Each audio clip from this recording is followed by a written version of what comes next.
अस्सलाम वालेकुम सामीन। 19 रबीउल सानी और 23 अक्टूबर है। ख़बर का उन्वान है चुनाव के लिए क्या क्या करना पड़ता है।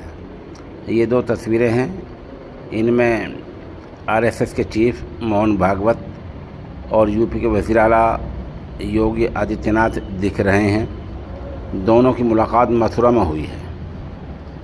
बज़ाहिर तो यही कहा जा रहा है कि वज़ीर आला ने मोहन भागवत को महाकुंभ में आने की दावत दी है, लेकिन आप समझ सकते हैं उत्तर प्रदेश में असेंबली की 10 सीटों पर चुनाव होने जा रहे हैं। अभी 13 नवंबर को चुनाव है। इस चुनाव के पस मंज़र में इस मुलाकात को देखा जा सकता है और कहा जा सकता है कि चुनाव जीतने के लिए योगी ने क्या क्या इक़दाम किए हैं। एक तरफ वज़रा की फ़ौज लगाई है, एक तरफ आज आरएसएस चीफ से मुलाकात की है। बहुत सारे काम ऐसे किए हैं ताकि यकीनी बन जाए कि 10 की 10 सीटें बीजेपी के पास आ जाएं। अब देखना ये है कि अपोजिशन पार्टियां इन तमाम इक़दाम के काटने के लिए क्या करती हैं।